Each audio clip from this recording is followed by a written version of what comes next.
Welcome to Conversations with Haych, and we have another superb, incredible guest with us today. He is a gospel artist with latest singles Miracles, as well as Loving Me featuring Michael Dixon. You know, he's versatile, he can give you that worship gospel. He can also give you that R&B, Listen, he can do the Dawkins and Dawkins type. He can give you all absolutely. of that. Just letting you know his versatility. He's the co-owner of Vegan Bae Studios. Listen, we were just talking about Vegan Bae Studios just before we got on this. And listen, it sounds like an amazing place. I want to go there. Obviously, COVID and that, but I want to go there because look, you can see the office. You see the office. You see what he's working with. He's a father of 3. The outfits are the coldest that he has. The coldest. Nice guy in gospel. Let's go. AKA superb swag. AKA, as he just said, the flyest guy in gospel. I introduce to you, Mr. Anthony Hall. How you doing today, sir? What's going on, man? It's good to be here. Man, your office. We already spoke about that, but let's not get into that again. I'm in a creative space. You got to be creative to get those juices flowing, So I keep my spaces, every space in this facility is laid out for creativity. Maximum creativity is what we want. So for those who don't know who you are, who is Anthony Hall? I'm just a little boy from New Orleans, man, living his dream. My dad, I'm a son of a musician, a jazz musician. My dad is a pretty well-known musician in New Orleans. Yeah. And so I grew up in music. Unfortunately, for the longest, it never materialized into a successful career up until now, man. And so, you just got to wait for your time and your season. So I'm a producer, an engineer, a creative director, a director of videos as well, and the owner of this amazing facility, an artist, a label owner. I wear many hats, but the one that I enjoy the most is being an artist, for sure. So if you could kind of go back to one moment in time that kind of, you enjoyed in your childhood, just one moment, and how it kind of, shaped you, what would it be and why? Man, it would be the time that my mom and my dad had split, got a divorce. And when I was really young, and I still remember sleeping, not having a place to stay permanently. My mom, we were living from family member's house to family member's house and kind of just moving around. And it taught me how to be humble, because at any given time, you could be the one going through. And I learned that at an early age. And then it taught me that God can turn any situation around. And so that situation didn't last long. And I learned a lot in that season. I was about 6 or 7 years old. Wow. And it really changed my perspective on just everything going forward, because I was always a kid who appreciated everything from that point that was done for me, because I saw how it could be another way. And no disparages against my dad. He's an amazing guy. But when you split and one goes one way, the other person goes another way, struggle just finds you wherever you are, know, and so it doesn't matter, man. And I'm blessed to be here and to have the positions that I have and be able to open the doors that I can open for others. So what's amazing about just that short moment, that short story that you've just told, is that you were 6, 7 years old, and you still remember going through that, and that kind of, gearing or pushing or putting fire in your belly in certain aspects of your life from 6 years old. Yeah. From that time, man, I always, I was always a creative child, growing up. And, I think when you go through a family that had divorce, it could be a negative thing, but if you have great parents, they can turn it into a positive thing. Yes. And I think because of that, I got extra support from my mom and my dad, and extra love, and we went through a little turmoil initially, but when you have 2 people that love you the way that my parents do myself, man, they just outpoured the love, and it helped me develop into just an appreciative person. And so for me, what that translates to is a good work ethic, and never taking any opportunity for granted. you know? And so just being here, I don't care if I show up somewhere and there's one fan, I'm gonna put on a show like there's a 10,000, you know? Yeah. And so I learned that from those experiences, man. And God's been good, man. So here we are and we're doing it. So would you say those two people, your mother and your father, are the people that refined you and defined you as a person the most as you kind of grew up, or was there anyone else on top of them who also yeah, did so the same? my mother and my father, I have a stepdad, an amazing stepdad, Yeah. that I love, you know, just as much as my real dad, my biological father. And, you know, my dad, my biological father, I really respect him because it takes a lot of strength to let someone else come into your child's life, and love them the way that you do, and accept that your child loves that person as well. Yes. And so I always appreciate my dad for that. Other than that, my album that's coming out, I guess we'll be talking about it a little bit, is named after my grandfather. It's called Roosevelt. It's named after actually my stepdad's father. Yeah. But we didn't do step. It was it was dad and dad. That's it. And so it's named after my grandfather, Roosevelt, and he was a guitar player. And I learned how to write songs because when I would go to his house, he would literally sit in his chair with his guitar and write songs about whatever was going on at that time. And we all were playing, so he'll write a song about his playing, write a song about what we had on. He'll just come up with something, and he always played his guitar. And so I wanted to dedicate my first national release to him, just to show that I appreciate the impact that he had on my music skill. Now, my dad is an amazing musician, plays multiple instruments. And he gave me the foundation, just the talent and just to have that natural gift come down. Yeah. But it was really cultivated in my grandfather's home, where I can I learned what to do with those skills, like how to translate them into something that could be accepted by people.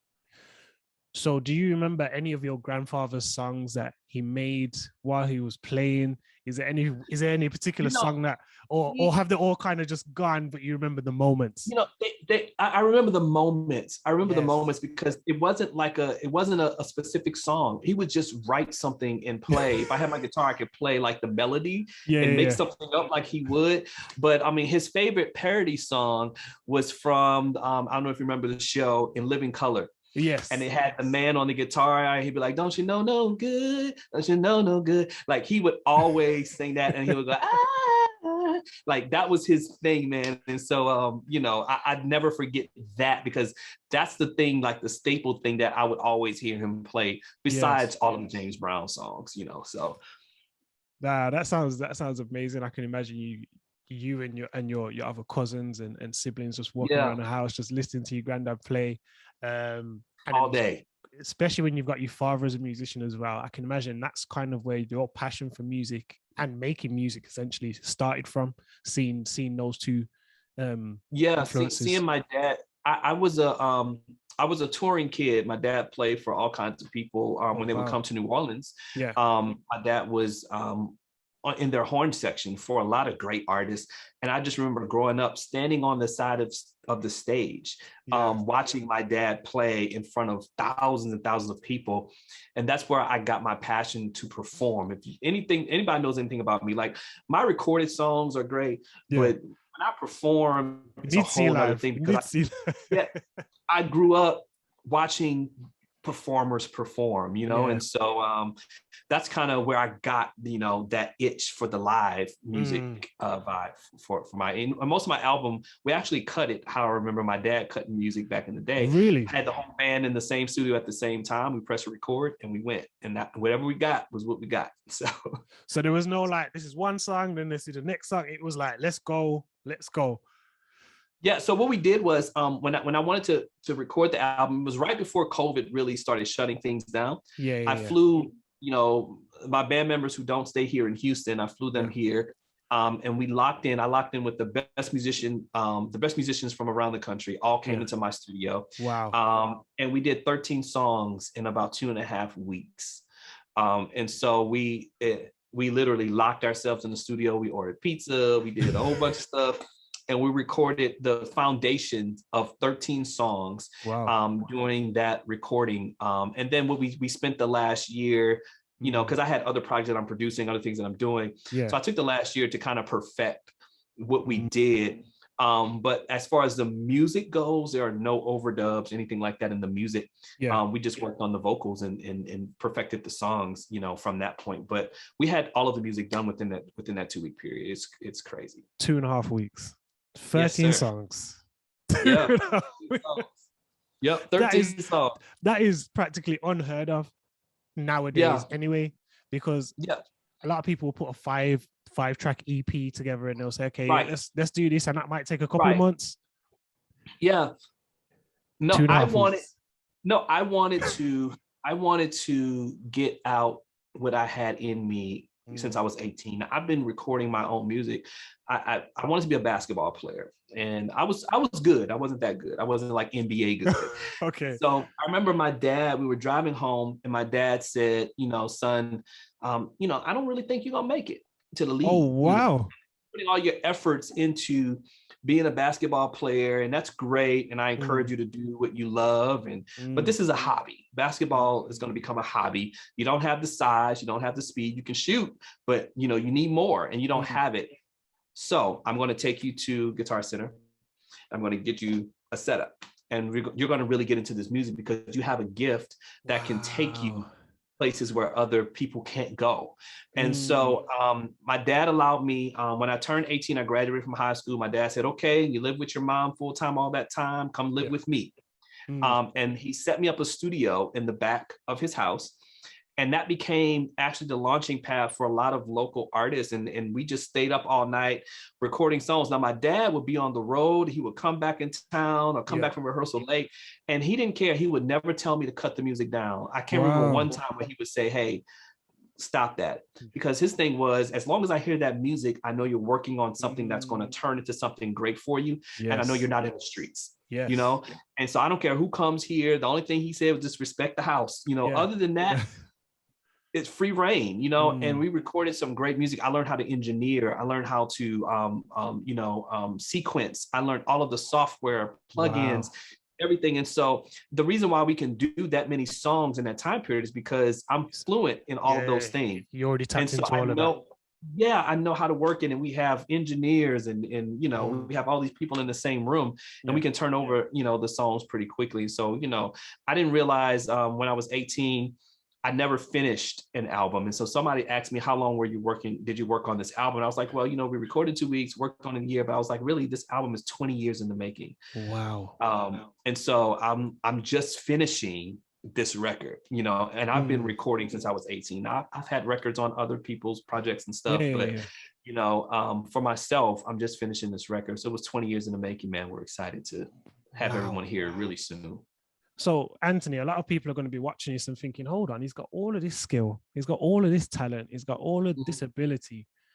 Why hasn't he been making music sooner? What stopped him? You know, the music industry is up and down. And so when you're trying to be a producer, you're trying to be a songwriter, I don't think people really realize, especially with the advent of iPods and stuff like that, how much money people don't make in music. And the ones that you see making money, that's few and far between, you know?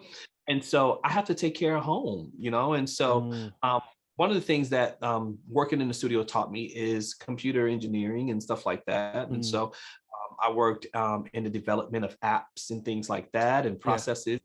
And I moved over to insurance. I worked in insurance for about 13 years, developing new processes and apps and, you know, things like that for insurance companies. And so then one day I got a great job. I was making a lot of money.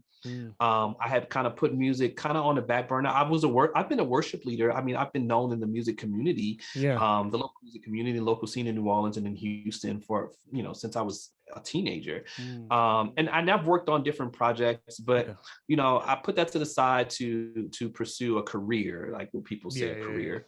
And I woke up January 1st, I think it was 2019. And you know, people always say that God speaks to them, right? And I believe them. I'm not sure but he doesn't speak to me like that. Yeah, Like yeah. somebody will sit down and have a whole conversation about what God told him, and that's not how he speaks to me. Yeah. Usually he would just nudge me with influence and give me the choice, and then I would feel The a right way to go. Yeah, you know, and that's how I equated God speaking to me. But for the first time in my life, and I've been in church, I've been a worship leader my whole life. I was laying in the bed. I woke up. It was like 3 a.m, and I was having a conversation with my mom, and she was like, "Aunt, when you get up, you know, if God wakes you up in early in the morning, or you get up from your sleep, just sit down and listen." Because I was a go. I always went. I went and went. And so I would never take time to listen. And I sat down that morning. I listened, and God was like, "Quit your job." Whoa. And I was like, "Man, I got to be the devil." I'm not quitting my job. You know how much money I make? No, I'm not doing that. I'm not doing it. I got babies. You know, I'm not doing that. Like, quit your job, and not only quit the job, but burn the bridge, because you will go back to it, because you have, you know, you can do that really well. He was like, wake up in the morning, call them, and quit. Hold on, stop right there, Anthony. So God told you quit the job first and foremost. He said quit the job. Secondly, He said make sure that bridge is burnt so you don't go back to that job. I don't go back. Why? I don't want you with the option, because I would take that option, because I made really good money doing what I did. Yeah. And I was one of the, you know, the leaders in that space. And so I woke up. I said, nah, I'm not doing that. I woke up, went to work, got a bad evaluation out of the blue. Like, I was a great employee.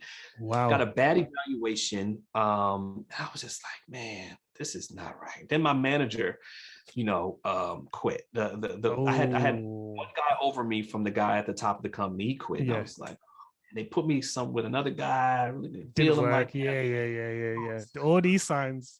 All these signs. It's all happened within like a week. And I quit. I called and I said, I quit. And they gave me a sabbatical, because I was losing my mind, because like, this is too good of a job for you just to walk away from, to do what? Like I just quit. And I never went back. I put all of the computer, all the equipment in the box, and I sent it back, and I never went back. I say that to say this: a lot of people hear that story and think that God's telling them to quit their job. But I want to give you the flip side, because you see this nice office and you think, I'm gonna quit my job and get this, right? I quit my job. I almost lost my house. I almost lost my car. That almost got repoed. It was a really tumultuous time period in my life, trying to build my own business at that point. But the one thing that I had that I did not have when I had all of the things was joy, because I was really doing what I knew God wanted me to do. And so despite of everything that was going on, it was hard. Some nights I cried, some nights I struggled with the decision, but I always found joy in doing what I loved, even though I wasn't getting paid less than half of what I was making. You know, I met my business partner. She was one of my clients. She wanted me to build a website for her company. And I met her through another client of mine, built the website. You know, we became friends, and she was just like, "Hey, man, we work good together. Let's figure out what we can do. Let's figure out what other ideas, you know, that you have." We sat down, and what we have dubbed it our vision meeting. Yes. And she was like, "What do you want to do?" And I was like, "What do you want to do?" And she was like, "Well, I was in music." And I was like, "Oh, that's funny, because I was a really good music producer, you know?" Wow. And so she was like, "Well, let's build a studio." And I said, "Great." And, you know, usually when people say stuff, you know, you're just like, "Oh, okay, yeah. Let's do it." And she said, "Great. You ready to go?" It's like, "Ready to go where?" "Oh, we're going to Guitar Center. We're going to build the studio." So we got up and we went that day. We bought the only thing they really had available was like this piano, a Nord piano. We bought a Nord piano that day. Yeah. Brought it back to the office, went online, ordered the rest of the stuff, started building the room out. At the time, we only had one room in this facility. But that day we wrote the first song to our worship album. We have a group called The Collective, which is a conglomerate of all of our artists. Yes. And we did a worship album called Sustainer. And we wrote the first song to that album on that day. And then we went from having one room to taking over the entire building. Now we employ up to 12 people in this building. And God is a promise keeper. Man, you know, but it was hard. I said that to say that it was hard. It wasn't like I quit and then it happened. A lot of times, I hear a lot of pastors say, where there is vision, there will be provision. While that is true, provision is not time stamped. Yes. And so God will give you a vision to move, and he has the provision, but you have to walk it out until you meet your provision. Yeah. And so some people quit in the time period of the vision and the provision, you know, and quitting too early, you can disrupt the flow of your season and time. It's everything. There is time and season. That's independent objects that work together when they're married at the perfect time. Yeah. You can be in your time and not be in your season, and you can be in your season and not be in your exact time, and things just don't seem to work. But when they marry each other, you have to be very specific on how you move in that time period, because you have an open door to heaven to do everything you need to do that will sustain you for the rest of your life. And so we didn't want to waste the moment. And so we took every dollar, everything that we had, we put into this building, we put into ourselves, because we recognized that we were in a special time and season that had married to each other. And what we do in this space will carry on for my life and my children's life. And we don't want to miss that moment. And so we took a passion to it, man, and did some crazy stuff, man, during this time. Wow. What's amazing about that story is that God took your skills and abilities that you had in the job and said, this isn't currently the will that I have for your life. Let me take what you've learned over here and you've become good at over here, and I'm going to put it in the will that I have for your life. So then when you see that you've got all this ability, you've got, when times get rough, you know what to do because you learned it over here. Yeah. It's going to be, you're going to be in a totally different space. You're going to be in a totally different headspace, time, season, all those types of things. You're going to be there because you're going to understand, oh, I know what it takes to get me to this stage in God's will. That is amazing. It's a scary thought, but I promise you it works. I promise you it works. So one of the things that you talked about was the fact that you had babies, or you had a baby quite like around that time while you were trying to, you know, to fight to do God's will, to move away from the job to do God's will. How did you cope with all of that? Because you just talked to me and told me you built a studio. You went to Guitar Center for the second time. This is the first time was when your dad took you to Guitar Center and make sure you turn from basketball to music. This second time is when you've gone to Guitar Center to go from your job to building these studios. But how do you do with all of that when becoming or knowing you're going to become a father? Yeah, I had all of my babies by then, and my son was really young. You know, 7 now. He was about 4 or 5 at the time. Wow. It takes a crazy faith. And one thing that I think was important for me was I didn't move before my time. I didn't move. I knew what I was doing had a purpose, even though I knew that I was meant for something else. And I didn't want to rush into doing, you know, because you can do the right thing at the wrong time. Yes. And I didn't want that to be my story, you know? So I waited as long as I could until I say, God, you're going to have to wake me up out my sleep and talk to me directly. And that's what he pretty much, that's what he did. And so when he spoke to me, you know, everybody got behind me because they knew if I came to the table and said, God talked to me directly, told me to quit my job, and I exhausted every opportunity that I could to stay. Everyone knew that something was about to happen, even though they couldn't see.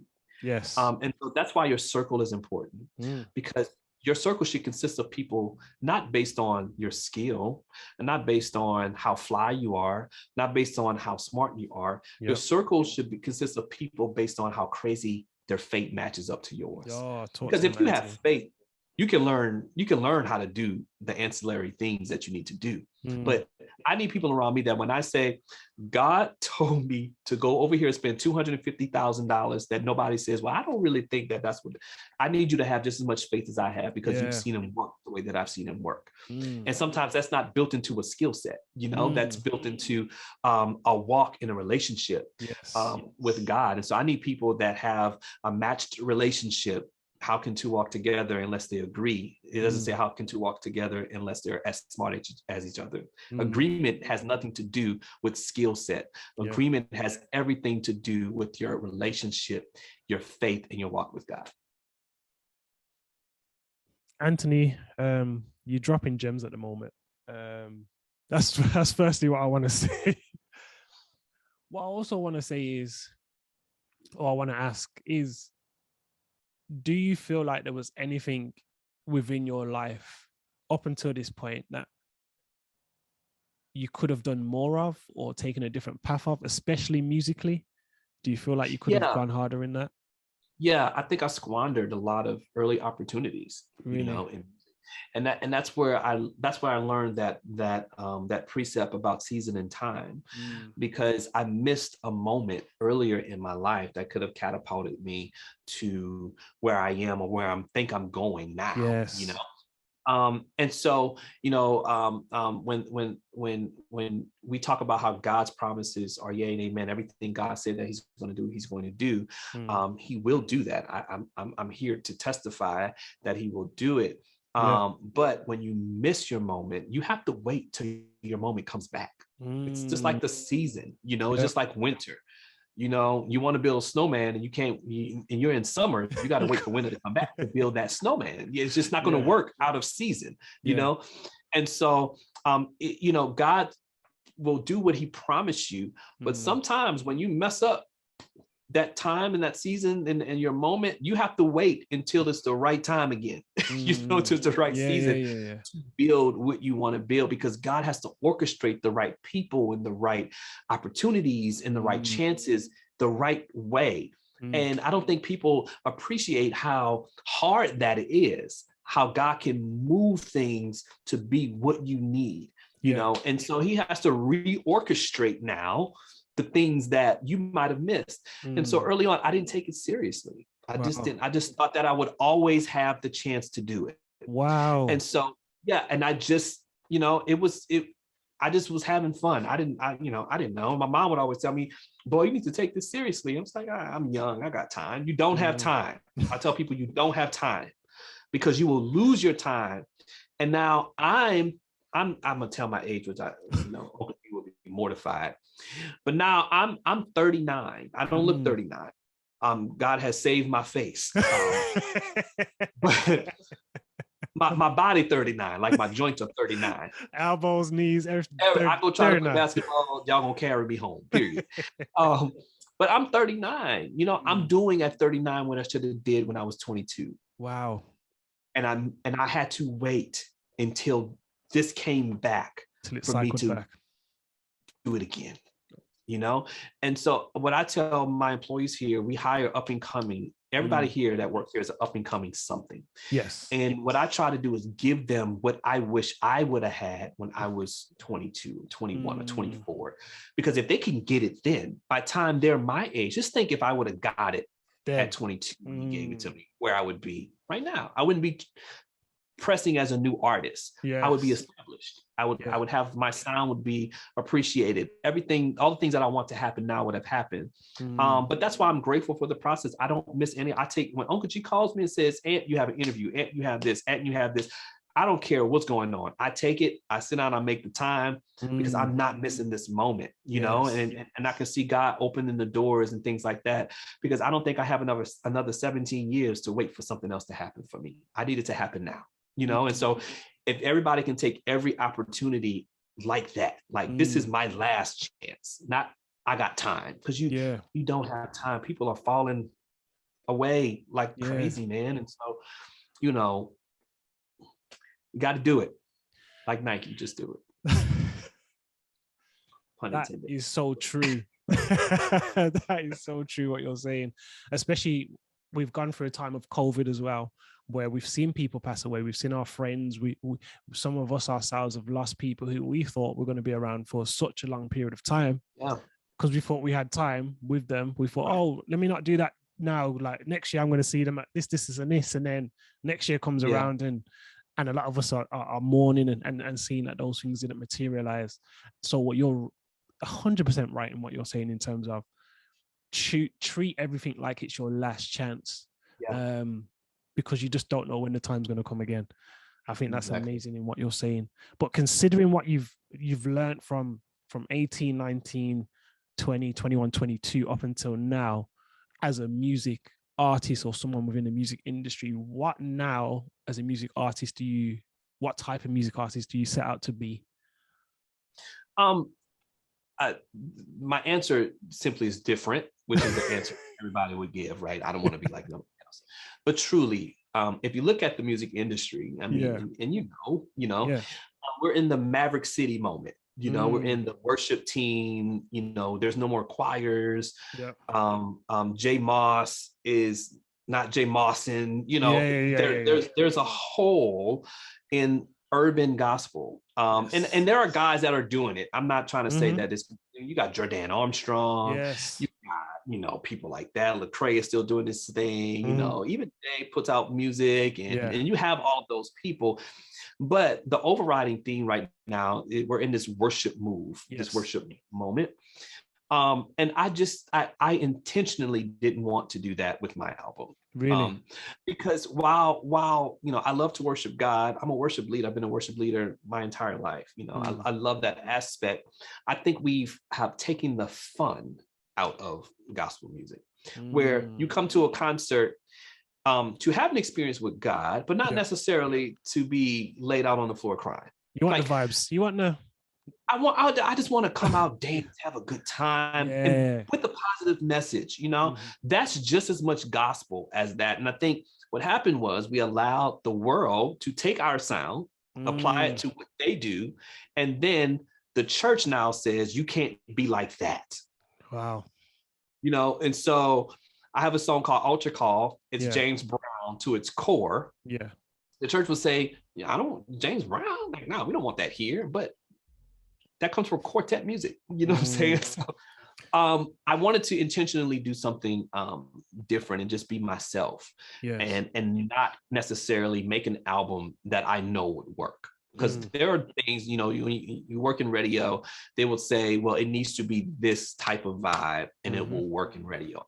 While I am concerned about being successful, I'm not really concerned with creating something that's outside of myself, you know? And so for me, I grew up with funk music. I grew up with go-go. I grew up with Temptations and R&B, jazz influences. That's what I'm gonna be. I can only be me. While I can make, we've made a worship album because I love to worship. That's what I love to do. But that's more of kind of almost like a persona, like what I would create because I just enjoy that side. When you make a personal record, like I made, my album is 14 tracks. I made an album, not an EP, not a bunch of good songs. It tells a story about my upbringing, about my grandfather and how I got into music. It's a story. I wanted it to be about me and represent who I am. And when you come to my live show, if anybody out there in the UK, anywhere, you want to invite me over and you want me to bring my band, we're going to have a funky good time. I'm letting you right now, from the time we go to the time we end, dancing, having a good time, and when you leave, you're going to realize that good time, you learned something about God, in that moment. And there are different ways that you can reach God. And it doesn't always have to be with a piano and a string pad. Like you can with a guitar and a drummer, too. It's so true. How do you manage that flexibility of being a worship leader and an artist, though? How do you manage that, and how do you perfect that? There's a time and place for everything, and I think learning decorum is the key in being a worship leader and being an artist, and separating the two. When I'm working at my home church, I'm not artist Anthony in that way. We're singing songs that the congregation can learn. Where I'm teaching, I'm pouring out into the other members of the music staff and things like that. It's not as rehearsed, even though we do rehearse a lot for our church. And now worship in church is total. It's like a big concert at this point. We're running multi-tracks, all this kind of stuff. But it's less scripted. It's less, rehearsed. You kind of allow room There's to a lot flow. more flow. But it's a lot more flow. Yeah, it's a lot more flow. Where when I step on the stage as an artist, I have a specific assignment. And I'm going to do my assignment when I step on that stage, And so, you can come to my church on a Sunday and I'll be singing, anything. Holy Spirit, you're welcome here. This is the day, we'll sing all those songs. But then when you come to my concert, I'll be singing Miracle or Altar Call. It's a different vibe. I'm in a different space. And so I found success in that by separating the two out. I don't walk in my church trying to be an artist. I walk in my church. They call me Anki at my church, and they don't want to hear nothing about Anki. They don't want to hear nothing about the song that I got on the radio, or I was just with Dawkins and Dawkins, or Jason Nelson was just here. I was with. They don't want to hear none of that. Anki, get up there and lead the people to worship. That's all they want to know. And I appreciate that. I appreciate that because that then helps you to separate it as well. Absolutely. But they fully support everything that I do. Musically, do you feel like you are at the best stage within yourself that you could be, or do you feel like there's more you can tap into? I feel like it's all starting to make sense to me, and I can equate it like if you have children. My son, for a while, he would act like a baby, like he was just whiny and real babyish. And I woke up one morning and the boy was different. The boy's having a conversation with me. You know, it's like something turned on in his mind that wasn't on 24 hours ago. And so for me in music, I equated to that, because in music, it's like when I stepped in the studio to record this album, something turned on, and I was able to see music differently, like physically, like see it and touch it and feel it and understand it in a way that I hadn't in a while, you know?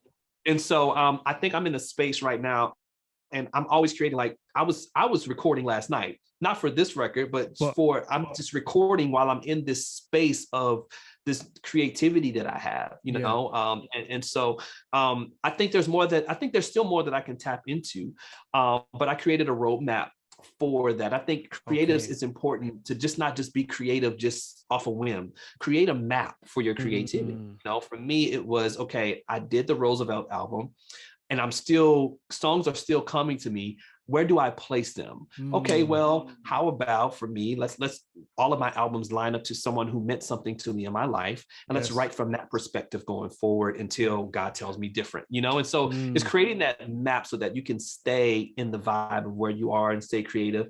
Also stay prayerful and stay in a relationship. You know, I think my relationship with God, my prayer time is when I'm writing songs. I know that sounds crazy. I'm not a guy that can just go in a prayer closet, get on my knees, and just stay there and pray for 2 hours. That's not me. I don't have patience. But I do find myself praying and seeking God when I'm writing, you know? And so I'll pick up a pad, I'll go sit by my piano, I'll put on some headphones or something, turn the app on my iPhone, and I'll just start creating. And then God starts talking to me about, not just about my music, but about everything else. And so that's my connection, you know, to the Father. And so I try to stay in those moments as much as I can. So let's talk about the new album. What are we to expect as the listener, as the people who are going to consume your music? What are we to expect, and what's the impact you want it to have on people as well? I think the expectation should be classic. I wanted the album to be something that when people heard it, it brings them back to that time period and takes them on a ride or on a journey that they can relate to, you know. And I think in itself that's groundbreaking, because I don't think anything right now is really doing that per se, you know. And so I wanted it to be groundbreaking. I want it to be a road back to your favorite times of music. So on the album, there's funk, of course. There's like Michael Jackson pop. There's Prince. There's, you know, Teddy Riley. There's, you know, all of those vibes, go-go vibes, temptation vibes. There's a lot of different experiences that I'm taking you on this roller coaster. And it all tells a story, you know. And so the impact that I wanted to have, I wanted to change. I want this album. There are albums that I came up with, and I'm only speaking to my experience. There are other great albums. I don't want anybody to be, you know, funny about it. I'm just talking about me. There are albums in my life that have pivoted my thinking musically. The first being the Kirk Franklin Hero album, pivoted my life. I mean, the New Nation Project pivoted something. Like when you think, that's just all Kirk Franklin records. God's Property pivoted my mind. But then you go into Mary Mary, their first record, changed. Ty Tribbett's first record that they recorded in the studio, like changed. And then when he came out with the live record, you saw a shift in gospel music. When J Moss dropped so I've been on, look, if J Moss is watching this, I'm J Moss's biggest fan, first of all. I've been on J Moss since he was doing the Kmart commercials. Now, nobody's going to remember that, but J Moss used to do Kmart commercials. And I was like, I would record them on VHS and rewatch them over and over again because the music was so great. The first, the Minna Standard album that he did was like the first time I heard him rap on a record. And then they had a song on that album called Rain, and he actually was singing on that. And I was like, I sing like that. I like that guy, Wow. And ever since then, I've been a J Moss fan. But when he finally dropped, he would only do features, and I would like get the features off the different CDs. Greg O'Quinn, he had a feature on Greg O'Quinn's record. He had a feature on all the Hezekiah projects. When they dropped the Karen project, his production was on there. Then he dropped the J Moss project, and it changed everything. That's the one where it sounded like really R&B and R&B. It was, oh man, his backgrounds, the way he cut them, his use of auto-tune. It was almost like when Brandy dropped Full Moon. It just blew my mind, and so I want my record to be a pivoting record to someone like me when they hear it and be like, this is going to change the way I think about what I'm doing musically and how I'm engineering, what my sound choices are. Why did they mix it like this? My record is really raw. Actually, I almost got beat up by my engineer here the other day because he was mixing the record. We're mixing the record. We have to get the record turning really soon because it's coming out early next year. Yeah. And I told him, just stop. Delete everything you did. Anthony. I want to work off of the demos. I want to work off of the actual recording, the sessions that we recorded, because we created a sound. And I felt like we were taken away from that sound. From that sound. And it's more of the vibe for me. And he was like, what? All this time, all this energy, all this work. We had been mixing for a week. And I told him, I think this is going to be one of the most important records. This is going to be a very important record. And I don't want to squander, it, because we're reaching for perfection. I think the perfection is in the imperfections of what we have. Yes. Where the drums are a little off time and this vocal is not pitched all the way right. And this is not happening. And the vocals are not all level, but that's the magic of what we created, And so I want there to be I want that to cause a shift in how people think. And if it causes it in one person, I'm satisfied. I don't have to be famous. I just want to do what I love. For sure. Do you feel like you're working harder than you ever have in your life right now? Yes, because I'm working for me. And I don't think people ever realize that they have never given 100% until it directly benefits them. Ooh. And what I am doing, I'm the owner of my business. It directly benefits me. So I give an effort that I have never given before, because if it does not work, it's on me. When I work in corporate, they give us a project and we failed, we still got our check next week. You know what I'm saying? So we still get our check. They didn't put us on another project. And they write the loss off on the budget sheet. It's like, that didn't work. That idea didn't work. Let's try again. Try it again. Bring me something else. I'm in a no lose situation. The money that we put into our studio, the money that we put into ourselves here at Vegan Bae, we have passed the point of no return to where this has to work or nothing will work. And I'm not just talking about my music. I'm just talking about overall the business itself.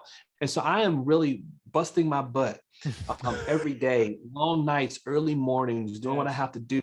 But I'm doing it for me, and it comes from a different space. And God gives me this energy that I did not have when I was making someone else's dream come true. You want to know a hard worker? Have them work on their dream and see how they handle that. That's when you'll find out who works hard for real or not. Wow.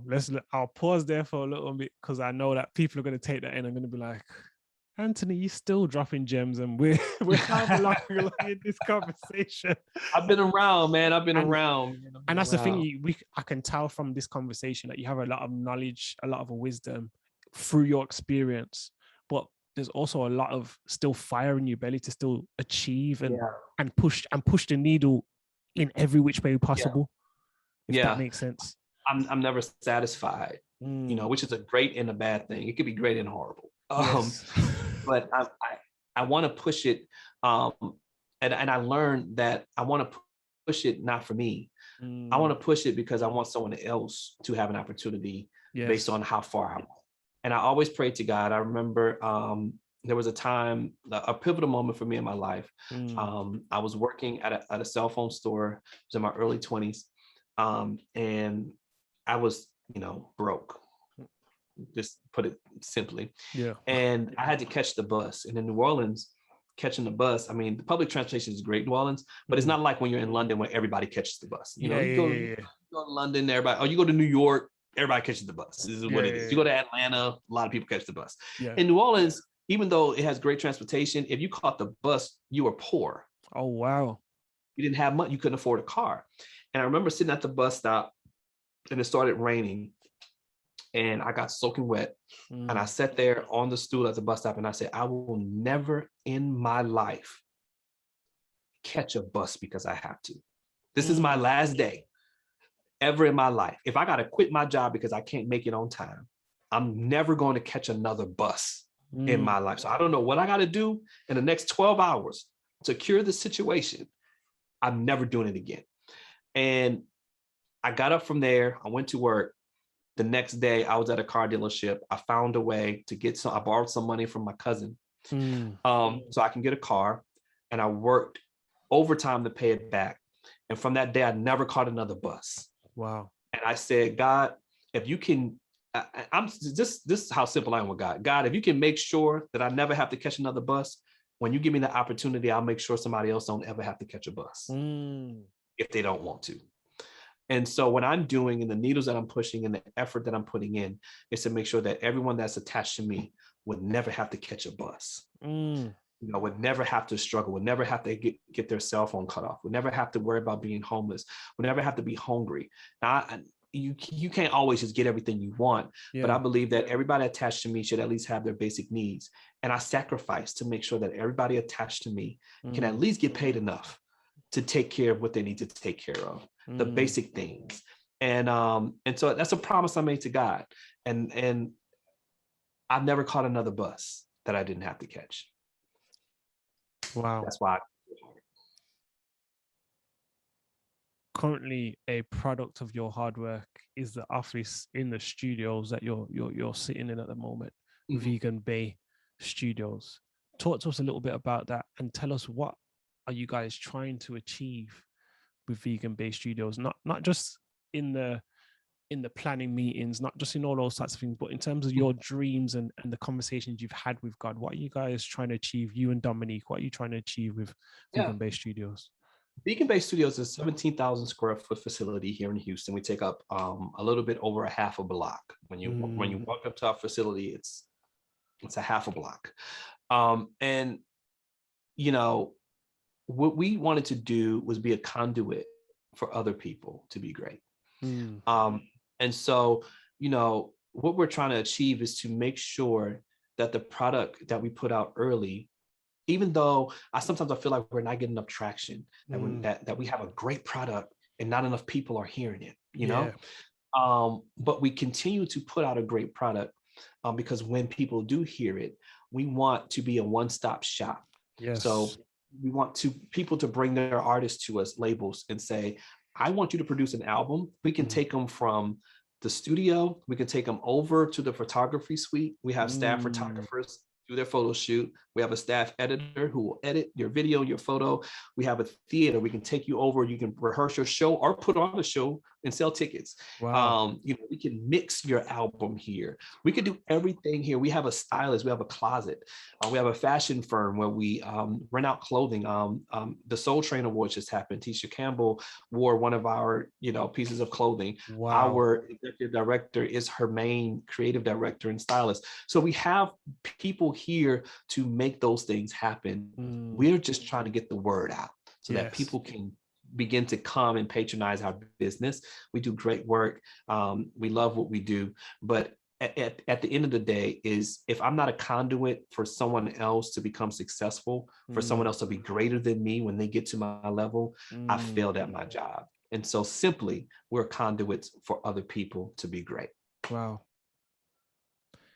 When I listen to how you speak about not just yourself, not just the studios, but not just your journey, I wonder to myself, where does he find the time to be a father of three, run his own business, be a music artist, plus the other things that we haven't really spoken about or even touched the surface with? Mhm. Where do you find the time to do all these things? And is there never a time where it feels overwhelming to try and balance all these things in your life? Yeah, it always feels overwhelming to balance my life right Always, now. always. 100% of the time, 100% of the time, I have a feeling somewhere overwhelming somewhere Really? in my life.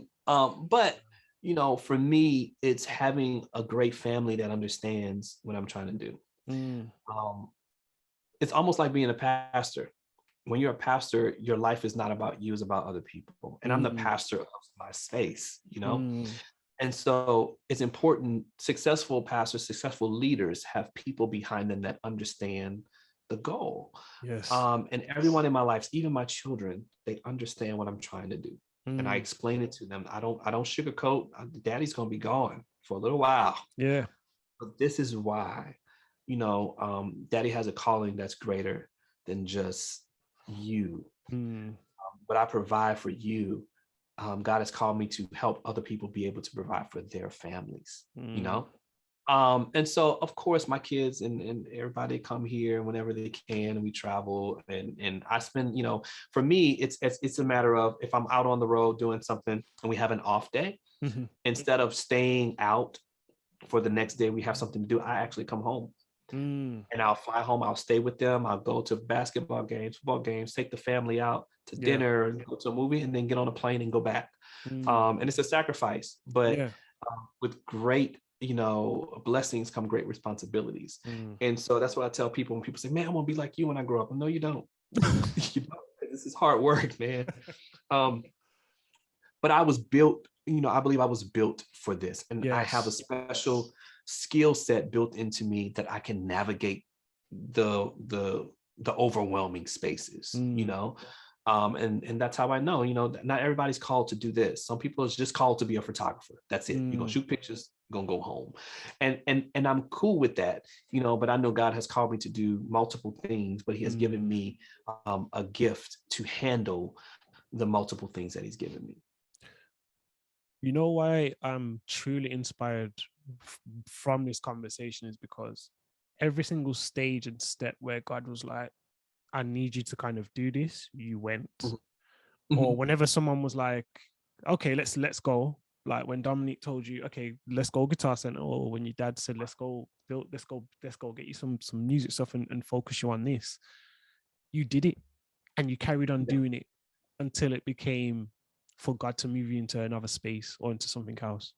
And I feel like that's amazing to hear. And that's why you're built for this. You're built for this space, because even in that sacrifice, that story that you talk about in terms of staying out that extra day, you come home. It's because you're Mhm. ready to go and do that. There's no hesitation. There's no, you Yeah. know what, I can't do this. It's you have that within yourself from when you were 18, young, when you were 5, 6 years old, 7 years old, from when your parents split, you had that, okay, I understand this, so let me go and do Yeah. this. No, for me, it's you have to watch what you say around us. Mm, You can't come into our room and start talking about what you want to do, mm. because you just might get the opportunity to do it. We don't play. You can I come in here love and that. say, you know, you can come in here and say, hey man, I want to do an album and I want to da da da da da da. And if God says let's do it, I'm like, okay, you're booked in the studio tomorrow. Wow. And people be like, oh wait, why would wait? Like, no, this is what you said you You want wanted to to do? do. Yeah, we have You the know, facilities. I was meeting with my staff, and one thing that we're doing Mm, here is right now everybody is employed here, which was mm, great. And God woke me up and said, hey, you need to go from being an employer to an investor. And I didn't mm. understand what he meant. And I was like, okay, so what do you mean? He was like, you're helping all of your employees. You have them employed there Yeah. to carry out your dream, but they have dreams too. Mm, So I want you to go from being an employer to an investor. mm. And so I just walked in actually today. It's the first time telling Wow. the story. This morning I had a meeting with every one of my employees and said, after December, you are no longer employed by my company. Wow. That's it. I'm out of the employment business. I don't want employees Mm, that are not, I just don't want to. That's not what God told me to do. And some people thought it was a cry festival. They were yeah, definitely. Yeah. We're doing this. Everything failing. I was like, no, everything is not failing. The flip side to the conversation is, I want to know what you really want to do, because I'm going to invest in that. I'm going to give you the opportunity to do what your Instagram post said you wanted to do. That your preacher would say, hey, somebody's going to walk into your life and change it tomorrow. That was Anthony. That was you. Today is tomorrow. So what do you want to do? I said, why are you here? And a lot of one guy answered the question perfectly. He said, I am here so I don't have to be here anymore, which means I am working to have something of my own so I don't have to work for you again. Yeah. Perfect answer. So I said, what if I can take out that middle portion of you working? Oh, wow. And what if you can bring me a business plan. Let me know what you need, whatever that is, and I can invest that into you. We can bypass this work process, get you into entrepreneurship, start your LLC, do everything that you need to do. Yeah. Give you office space in our building. Now we're becoming an incubator for other businesses. And the service that I invested in is a service that I need for my company. Oh. So now you're not working for me anymore. I'm contracting you. Yes. I'm paying you. And I get a piece of that because I own a part of the company that we started together. And so I said, paying salaries is a dying, it's a bad investment, because I don't get anything back other than your labor. And labor is a depletable resource.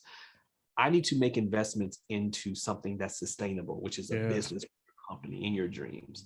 Let's do that. And so, that's kind of where that comes from, man. Like, you got to watch what you say, because we're going to make it happen here. And Vegan Bae is transitioning from having employees to having all business owners that work for us here, that contract or that now partner with us. We're no longer employers. We're investors. Wow. And that was this morning. Just did it this morning. Yes, sir. My last you got to think. I mean, one of my employees are making like 60 grand for the year.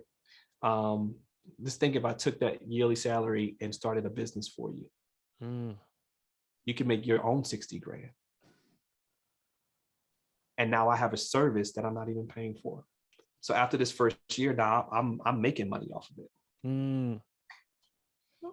I thought that was a great idea. Some people sound crazy, but I thought that was a great idea. And give people the resources to make their own money. Then they don't need to work for you. They can work with you. You're future-proofing people's lives. Yeah, and future-proofing my business. Yeah. Because now these companies that I'm tied to, that I have ownership in, provide the services that I need for my own business. And now we can attack other businesses to provide those same services to. But this is the learning ground. They're learning. They can make their mistakes here. We can fail here. We can do all that before we step out into the market with whatever product that they come up with. And so, I encourage more employers to become investors and not employers. That's real empowerment of the people that you believe in. Definitely. My last two questions to you today. For sure. What advice, with all the wisdom or the experience or the things that you know and how you know them in particular, what advice would you give to your children individually? To live their dream. And that sounds simple, but that's really a hard thing. Think about it, to live your dream. Not what your mama or your daddy wants you to do. Not what your friends influence you to do. Not what people think you should do, but live your dream. Yeah. The one that God gave you. When I grew up, I was a quirky kid. I got bullied a lot as a kid. I used to play with pencils. I used to fiddle. I had this creative energy in me. And until I met my grandfather, I didn't know how to get it out. Yeah. And so I would tap things and I would make noises and hum and just, sing in the mirror by myself. I didn't really have friends because I just had so much in me I needed to get out. And, my parents would, for the longest, they thought that I would have issues. Like I would be it would be hard for me to realize something in my life. It came off as looking like I was lazy, like I didn't want to do the work, like all I wanted to do was play, but that's all I knew how to represent what I wanted to do. Now I'm my parents' most successful child. Wow. Using those same tools that I had back then, because I lived my dream. Now my brother is really successful. I'm not. My sister is an amazing mother and a great person. But I'm just talking about in terms of living out something that I had in me against all of the odds of being something that had nothing to do with me, you know? So I try to encourage my kids to live their dreams. I teach my kids differently. I'm not concerned about their grades, like talking about it. Like, I'm not going to punish my daughter if she comes back with a D in history. It has nothing to do with her dream. You know what I'm saying? I want you to make an A in music because I know you have a gift to sing. Yes. Concentrate on that. I want you to learn how to play this piano. I want you to learn how to, I want you to know your number system on the piano. I want you to, begin to create your own vibes. If you're doing that, and at least if you make effort at the schoolhouse and the things that don't pertain to you and what you want to do, then I'm good with you. And the same thing with my son. I tell him the same thing. I bought my son an MPC, like a real MPC, not like the kid one. I went to Guitar Center, spent $2,000 on an MPC. He came to me and said, I want a beat machine. And I said, great. I have one at the house. I need you to learn how to use it. And he was like, can I be honest? And I said, yeah, what's up? He was like, I do use it when you leave. I said, well, come show me. And he opened it up and he had made a beat. I got up and I got a beat machine for him because I invest in my children's dreams and what they want to be. I'm not trying to make them be musicians or whatever, but when they tell me that's what they want to do, that's where I put my efforts into. So tell your children to live their dream, not your dream for them. I don't know how many times I'm going to say wow and amazing in this conversation, but I completely hear that, and that is amazing advice. And I know your kids will take that on, like, because you invest in them, not just from a verbal standpoint, but you show them as well, guys, from what you're saying, which is amazing. My last question to you, Anthony, from following a great conversation that we've had, for where you're at in life right now, what advice would you give to yourself? My younger self or myself right now? Right now, for where you're at in life right now, what advice would you give to yourself? Don't stop. I constantly tell myself to don't stop. When you have the work ethic and the drive and the push to do what I'm doing right now, sometimes it seems like it's too much. Like you don't have, where am I going to get the budget for this? Yes. The vision that God gives me is not $100 vision or $1,000 vision. God will give me a $50,000 vision for something, $60,000 vision for something, And so is don't be scared of what you see and just keep going, keep going until you can't go no more.